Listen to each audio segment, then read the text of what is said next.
A gente está aqui no nosso Brasil do Povo recebendo a delegada Cristiane Jerônimo. Boa noite, doutora Cristiane. Muito obrigada pela sua presença, pela disponibilidade de compartilhar com a gente, com tantas mulheres que estão acompanhando aqui o programa. Seja bem-vinda.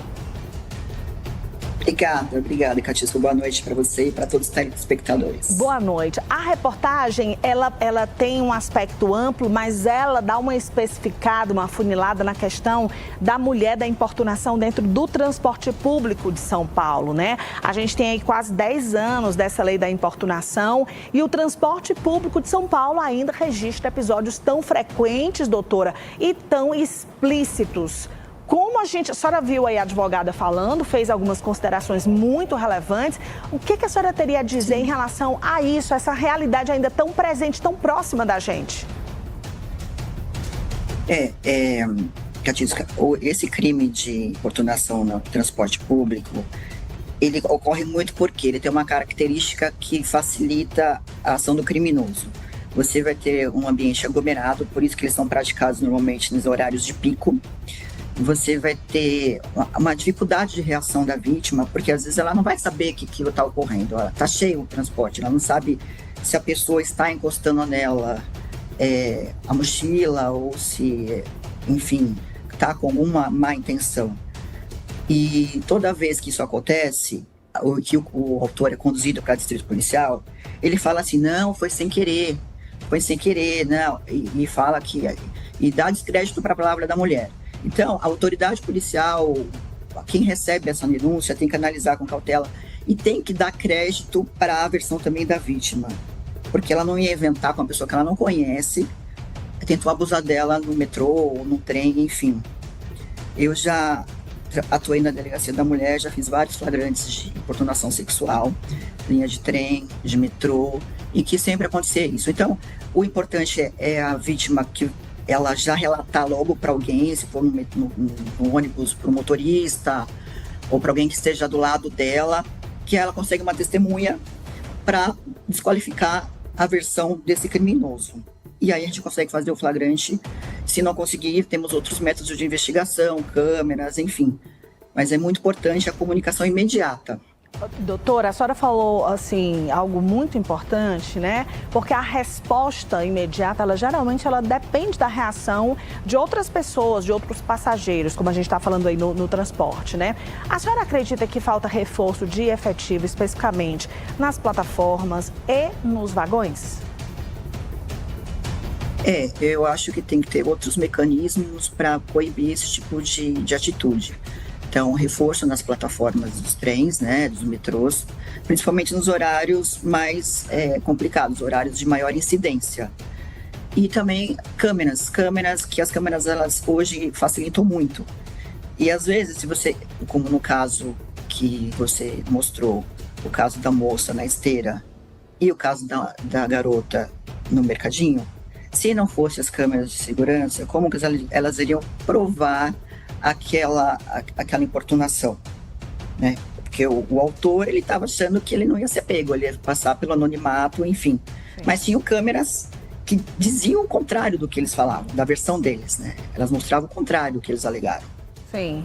E a primeira reação dos caras, dos agressores, abusadores, dos tarados, é chamar a mulher de louca, tá louca, né? Exato. Desqualificar realmente essa versão. E assim, há que se considerar também, doutora, que muitos agressores sexuais, eles respondem por esse crime em liberdade, né? Então, assim, o sentimento de impunidade, de certa forma, ele acaba estimulando a repetição do comportamento do tarado? Sim. A pena desse crime, ela é branda, ela é de 1 a 5 anos. Então, de 1 a 5 anos é o que a advogada ponderou. Normalmente vai fixar na mínima 1 ou 2 anos, isso vai virar uma restritiva, uma suspensão. Então, o autor ele é estimulado isso não acontece nada, eu posso fazer de novo. E aí você tem vários casos de reincidência do autor ter feito uma vez, ter feito a segunda, às vezes até a terceira. E tem um projeto de lei do ano passado, que ele prevê uma pena de 3 a 8 anos. Isso daí já seria uma melhora considerável, né? Já que 8 anos você muda a punição, né, efetiva desse agente, né, não cabe mais restritiva de direito, ele já vai ter que cumprir uma pena em regime fechado, semiaberto, enfim, ele já fica preso. Reclusão então é e muito tudo, importante, né? que o Congresso aprove essa lei em benefício das mulheres que sofrem esse tipo de crime, benefício das vítimas e punição efetiva dos criminosos, dos tarados, né? Doutora Cristiane, a senhora permanece, por gentileza, com a gente, porque agora a gente vai mostrar um caso que aconteceu, né? Na verdade, um homem de 55 anos foi morto a tiros, enquanto, doutora, ele levava o filho de apenas 10 anos para a escola, isso em Cotia, na Grande São Paulo. Quem conta essa história pra gente é a nossa querida Osana Menezes, na tela do nosso Brasil do Povo. Foram pelo menos 14 disparos contra o veículo de Moisés Lopes da Silva Sobrinho. Pai e filho saíam do condomínio onde moram, na estrada Manuel Lages do Chão, em Cotia, na Grande São Paulo, quando foram surpreendidos pelos criminosos. Segundo a família, Moisés levava o filho para a escola. Os dois suspeitos, que estavam em uma moto preta, já aguardavam a saída das vítimas. Na abordagem, os criminosos abriram fogo e atingiram os vidros do lado do passageiro e também a parte traseira do carro. O pai não resistiu aos ferimentos e morreu antes da chegada do socorro. A criança foi atingida no braço e levada para o Hospital Regional de Cotia, onde segue em observação com um estado de saúde estável. Segundo testemunhas, Moisés teria trabalhado como informante de investigadores da Polícia Civil, sendo conhecido nas ruas com o codinome Ganso.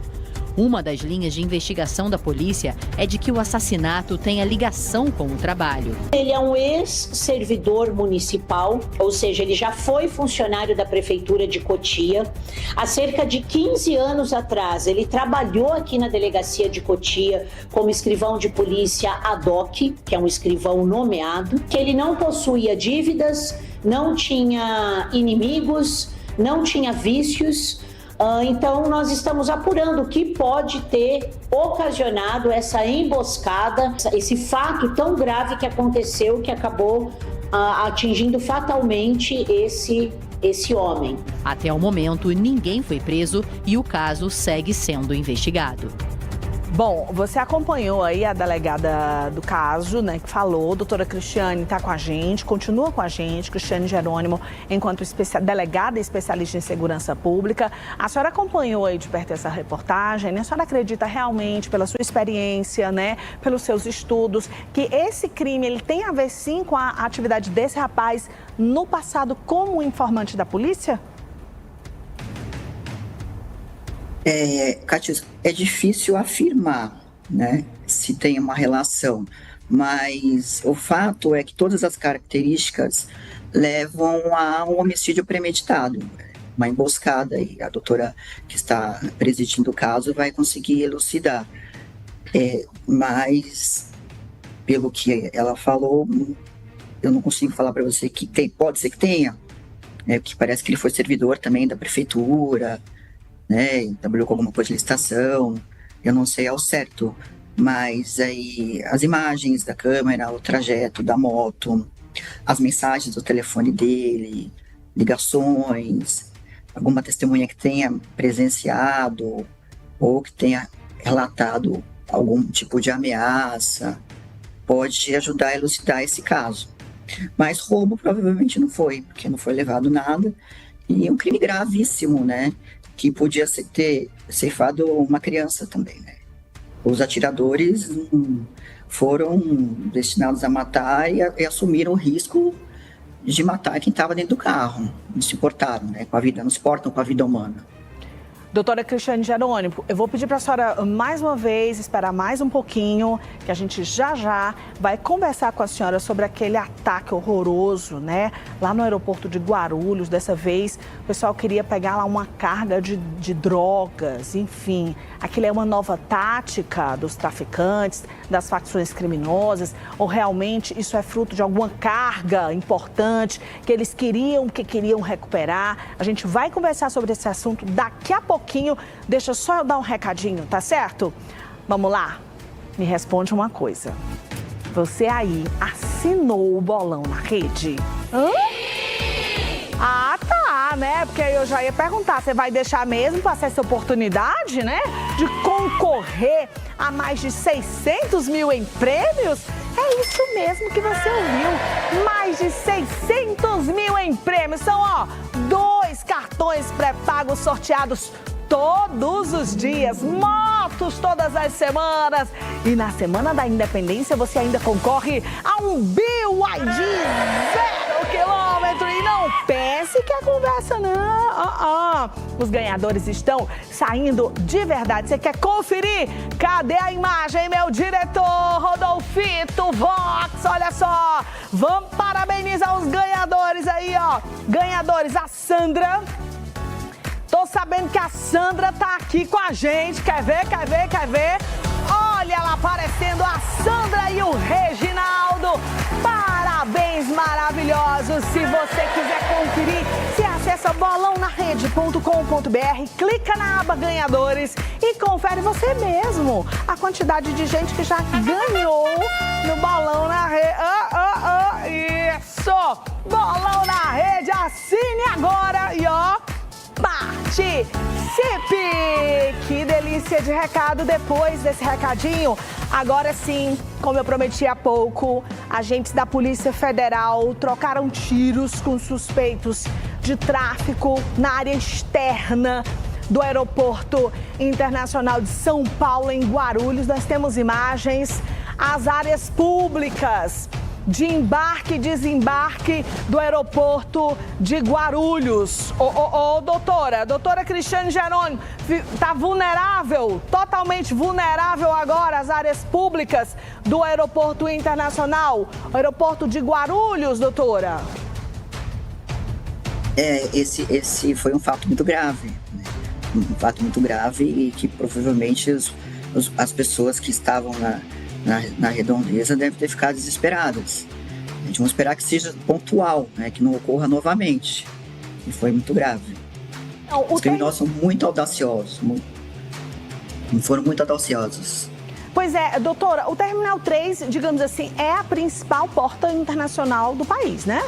E aí a gente fica se perguntando, a senhora falou da audácia, e eu fico me perguntando como é que 10 criminosos armados com fuzis conseguem planejar, doutor, uma invasão coordenada sem que ninguém interceptasse essa ação.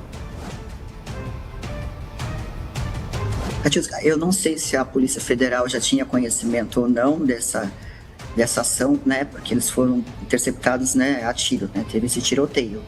Mas o modus operandi deles, eles são muito estrategistas, eles são muito organizados, então eles são perigosos, bem armados. O tráfico de drogas é o crime que mais movimenta dinheiro no mundo, então eles foram para o aeroporto na parte de conexão internacional, provavelmente para ou resgatar alguma droga ou enviar essa droga para um outro país, né? Aí a característica de tráfico internacional. E o tráfico internacional tem que ser coibido com muito rigor. Muito rigor. Olha, a gente tem... Eu fiz agora há pouco uma pergunta, né? Isso é tática nova, né? Do crime organizado? Isso é desespero por alguma carga? Vou já conversar com a senhora sobre esse assunto, mas antes, já que a senhora falou da questão da ação da Polícia Federal, né? Se sabia ou não, realmente a Polícia Federal agiu rápido nessa ação, né? E a gente conseguiu uma fala, doutora Cristiane, de um dos policiais que participaram dessa ação de combate a esses traficantes lá no aeroporto de Guarulhos. Vamos assistir. Estava fazendo monitoramento do aeroporto e verificou uma atitude suspeita aqui neste local, né? Tratando-se de um córrego, né, com várias tubulações, através da qual os criminosos tentavam embarcar com grande quantidade de drogas, né? Verificando essa atitude suspeita, os policiais federais se dirigiram ao local, porém foram recebidos a tiros.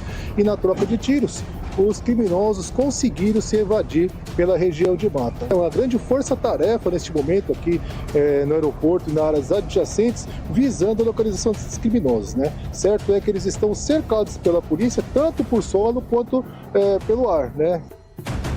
Tá aí então, né? Houve uma intensa caçada aí por parte de policiais federais, civis, policiais militares. Eu tenho uma dúvida, eles conseguiram levar a carga de drogas ou não? Os criminosos conseguiram fugir até agora, né? Mas aí a minha pergunta é, a carga, eles conseguiram levar a tal carga ou não?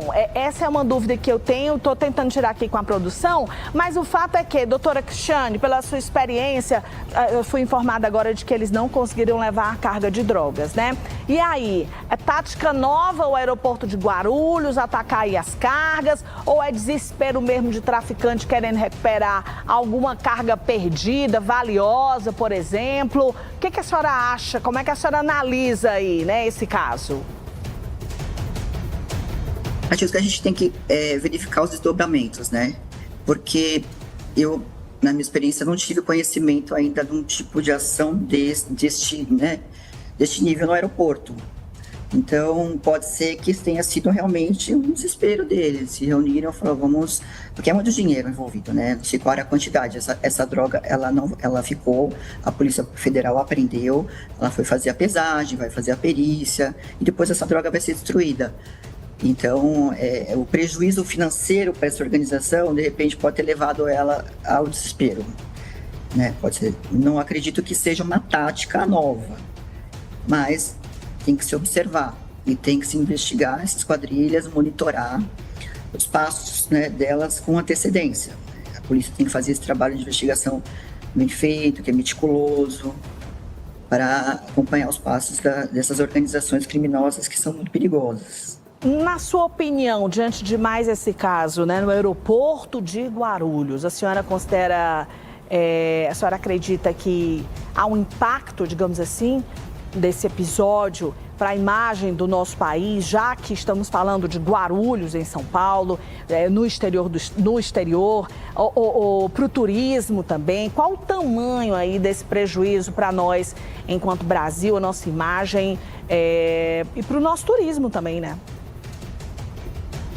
Sim, com certeza. Se isso atingir a mídia internacional, é uma coisa que não vai ser bem vista, né? Pelos turistas e pelas outras pessoas que pretendem vir para o país. Então, tem que ser dada uma resposta rápida com a prisão desses criminosos para evitar que essa imagem fique mais desgastada, que com certeza haverá um desgaste, se isso for noticiado pelas imprensas internacionais.